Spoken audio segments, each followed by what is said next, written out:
5 días después de la toma de Kabul por parte del grupo talibán, persiste el caos en el aeropuerto de la capital afgana con miles de civiles que intentan escapar del país. Y el presidente de Estados Unidos, Joe Biden, prometió usar todos los recursos para evacuar a los ciudadanos estadounidenses y a los aliados de Afganistán. La canciller de Alemania, Angela Merkel, y el presidente de Rusia, Vladimir Putin, se reunieron en Moscú. Merkel pidió la liberación del opositor ruso Alexei Navalny y abordaron temas como la situación en Afganistán, la inestabilidad en Ucrania, entre otros.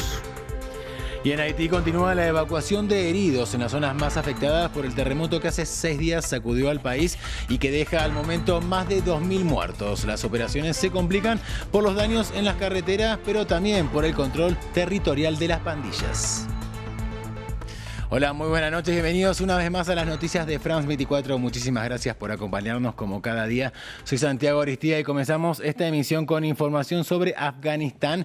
Y es que 5 días después de la toma de Kabul por parte del grupo talibán, persiste el caos en el aeropuerto de la capital del país con miles de personas que están intentando escapar de la nación. Y el presidente de Estados Unidos, Joe Biden, aseguró que pondrá todos sus recursos al servicio de las evacuaciones. Veamos el informe. Os devolveremos a casa. Es el mensaje del presidente de Estados Unidos, Joe Biden, a los estadounidenses y colaboradores afganos que siguen atrapados en Afganistán. Decenas de miles de personas deben ser evacuadas antes del 31 de agosto, fecha marcada para la retirada de tropas. Esta es una de las evacuaciones aéreas más grandes y difíciles de la historia, y el único país del mundo capaz de proyectar tanto poder en el otro extremo del mundo con este grado de precisión es Estados Unidos de América. Evacuaciones, pero también mucha espera. Así estuvo durante todo el viernes el aeropuerto de Kabul. La desesperación aumenta después del informe de la ONU que advertía de la búsqueda del talibán de ciudadanos que hayan colaborado con fuerzas extranjeras. Mientras, la Premio Nobel de la Paz afgana, Malala Yousafzai, mostró preocupación por el futuro de las mujeres de Afganistán. Tenemos miedo de que nos vuelvan a privar de nuestros derechos. Estoy preocupada por mis hermanas afganas y espero que no se les arrebate su libertad. La rutina regresa a la ciudad de Herat con la tradicional oración del viernes. Y el talibán muestra dos caras. Una más abierta, con milicianos haciéndose autorretratos en lugares turísticos, pero también la del terror, como estos combatientes armados en la ciudad de Kalat. Rusia y China están mostrando una apertura más diplomática al talibán. No podemos dejar de lado la realidad. Son autoridades de facto. No hay alternativa a los talibanes. Ante esto, miles de afganos tratan de cruzar la frontera con Pakistán. Serían 10.000 personas, según la ONG italiana Emergency.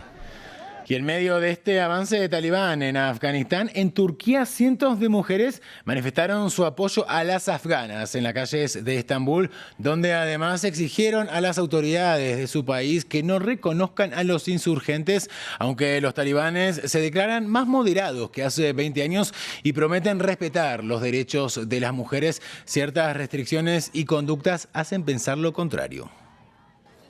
Mujeres cubiertas de pies a cabeza, escuelas quemadas y todo tipo de vejámenes. Escenas vividas día a día cuando el talibán gobernó Afganistán entre 1996 y 2001. Durante este periodo, las violaciones de derechos humanos básicos fueron constantes. Ninguna mujer podía trabajar ni estudiar y muchas vivían en confinamiento forzado, ya que no podían salir de sus hogares sin la compañía de un hombre. Nuestro principal objetivo es establecer la ley islámica. Es lo único y lo mejor para el país. Nada más importa. 20 años después, el regreso al poder de los talibanes, tras una ofensiva relámpago, preocupa a los ciudadanos, en especial a ellas. Sin embargo, los líderes prometen respetar los derechos de las mujeres, siempre y cuando sea bajo la ley islámica. Estamos sujetos a los derechos de las mujeres que nos ha otorgado la Sharia. Nuestras hermanas y madres tendrán todos los derechos que Dios les ha dado. Las mujeres son parte de la sociedad. Las mujeres trabajarán en la educación, la salud y otros campos y desempeñarán un papel activo. Y aunque las niñas, bajo estrictas normas de vestido, ya retomaron colegio en Herat y el discurso se escucha más moderado que antes, no convence a todos. Hay denuncias de que, a diferencia del discurso de sus jefes en Kabul, los comandantes talibanes en algunas regiones están detrás de quienes hayan cooperado con el gobierno anterior. Ya habrían torturado a algunos y asesinado a otros. Amnistía Internacional indica que el número de matanzas podría ser mayor, pero que el talibán ha cortado las redes de comunicación para prevenir que se publiquen más imágenes. Además, ordenaron una lista de mujeres entre 12 y 45 años para que se casen con sus guerreros. La Agencia de la ONU para los Refugiados sigue preocupada por el riesgo de violaciones de los derechos humanos contra la población civil, incluidas las mujeres y las niñas.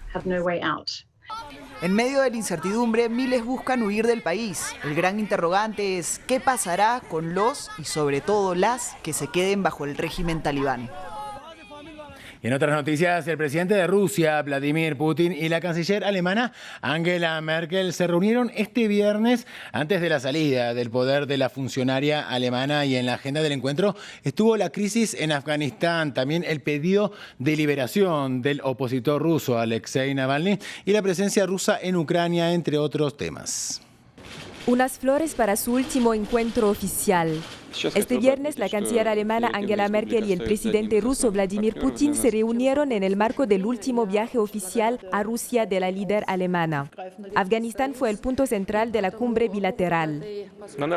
En nuestra opinión, lo más importante ahora es evitar que todo tipo de terroristas entren en los territorios de los países vecinos de Afganistán, disfrazados de refugiados. Putin añadió que los países no deben imponer sus valores sobre el país asiático y que se deben aunar esfuerzos para no desintegrar al Estado. Mientras tanto, para Angela Merkel, debe haber un diálogo con el grupo talibán que permita salvar vidas. Otro de los temas del encuentro fue el pedido de libertad que hizo Merkel del opositor ruso Alexei Navalny, encarcelado por el Kremlin. Una vez más le pedí al presidente ruso que libere a Alexei Navalny y también dejé claro que seguiremos este caso de cerca.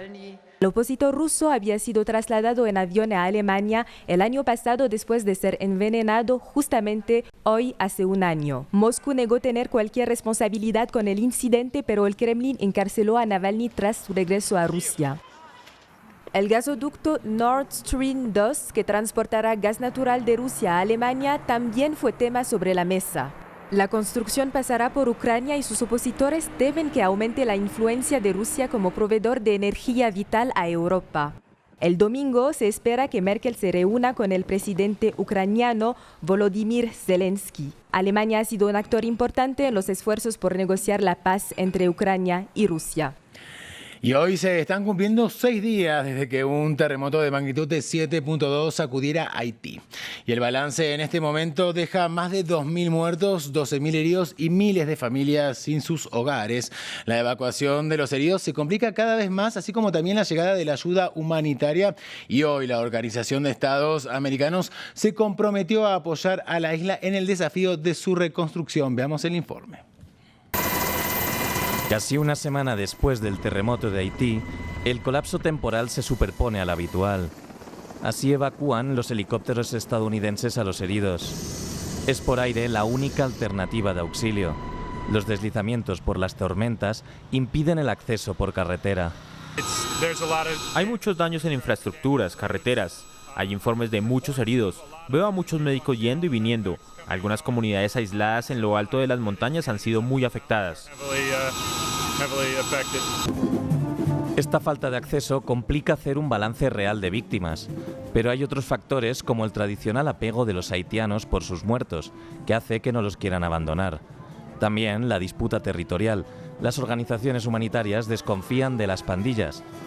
Estas habían dado una tregua a principios de semana. Sin embargo, 2 médicos han sido secuestrados, provocando huelgas en algunos hospitales, que se suman a la falta de insumos. Hay una gran necesidad de oxígeno en este momento. La demanda de los últimos 2 meses aumentó más del 200% y ahora mismo no podemos producir ni vender oxígeno. La escasez y la dificultad también llegan a las ayudas humanitarias, las cuales no son suficientes para todos los afectados. Me he ido con las manos vacías porque al llegar a por la ayuda me dijeron que no estaba incluida en la lista de la organización. Problemas que por desgracia son costumbre en Haití, el país más pobre de América, que vive un nuevo terremoto después del de 2010 que dejó más de 200.000 fallecidos, y un mes después del asesinato de su presidente Jovenel Moïse en manos de mercenarios. Más noticias en France 24. El diplomático Oscar Maurtua prestó juramento como nuevo ministro de Relaciones Exteriores de Perú y reemplaza así el vacío que dejó Héctor Béjar, quien renunció 19 días después de haber asumido en medio de polémicas declaraciones sobre el terrorismo que realizó en el año 2020.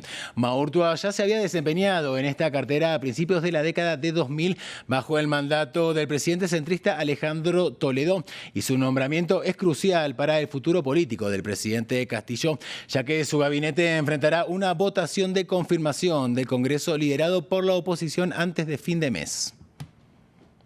Y los incendios a lo largo de todo el mundo parecen prolongarse de una manera indefinida y no dar tregua, cuando Francia, por ejemplo, acaba de anunciar el fin de los fuegos en la región de Var. Están siendo contenidos pero no apagados, Bolivia, por su parte, y la región de California en Estados Unidos parecen no poder ver el fin de sus conflagraciones. Los detalles en el siguiente informe.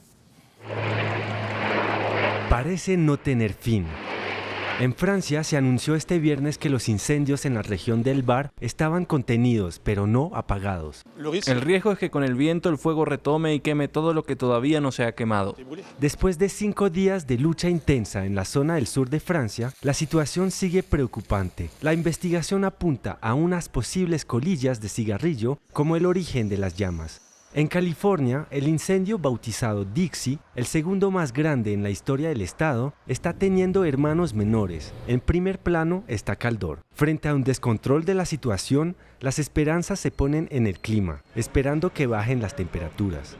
Estamos agradecidos por el clima favorable de anoche durante esta condición de bandera roja. Preveemos un aumento de la actividad de los incendios a partir de esta tarde, a medida que la capa de inversión en el aire se vaya quemando.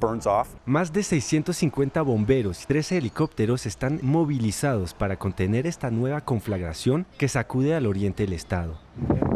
Si la mayoría de los incendios en el mundo parecen ser accidentales y causados por las altas temperaturas históricas, la situación parece diferente en Bolivia, donde existe una política de deforestación masiva para despejar los campos. Bolivia en los últimos años es de los más depredadores y deforestadores del mundo. Es un dato muy triste, pero es real, ¿no? Entonces, Bolivia actualmente le da más valor a un bosque que no es bosque, o sea, la tierra sin árboles, que a un bosque.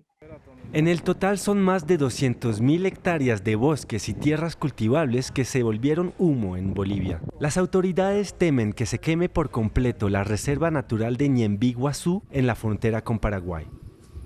Y mientras tanto, el gobierno de Francia envió este mismo viernes un contingente de más de 300 sanitarios a sus departamentos de Guadalupe y Martinica en el Caribe.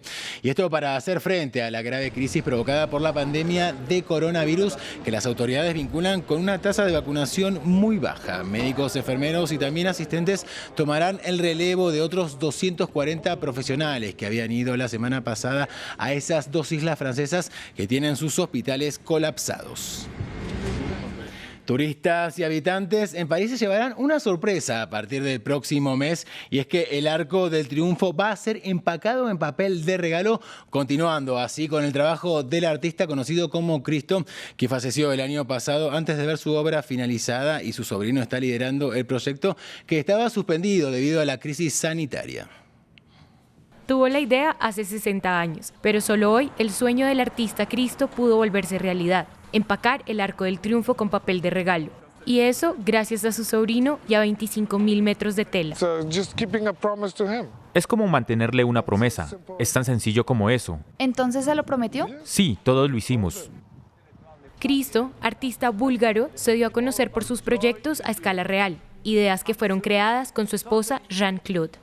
La pareja ya empacó el Pont Neuf de París, que en español significa Puente Nuevo, en 1985. Y también el Reichstag, sede del Parlamento alemán, en 1995. 10 años después, instaló 7.000 hilos de nylon por todo Central Park de Nueva York. El último proyecto fue financiado gracias a la venta de anteproyectos y dibujos de Cristo. Los trabajadores ya habían construido andamios para el monumento del siglo XIX. Esto para poder acomodar a la perfección el papel de regalo hecho de plástico reciclable y para agregar una cuerda roja que le dará el toque perfecto, exactamente como lo quería el artista. Espero Cristo sería el más feliz, que cuando alguien lo vea diga que se ve exactamente igual al dibujo. La obra finalizada se podrá visitar a partir del 18 de septiembre. Finalizamos así otra emisión informativa, pero regresamos en minutos con más noticias. Sigan en France 24.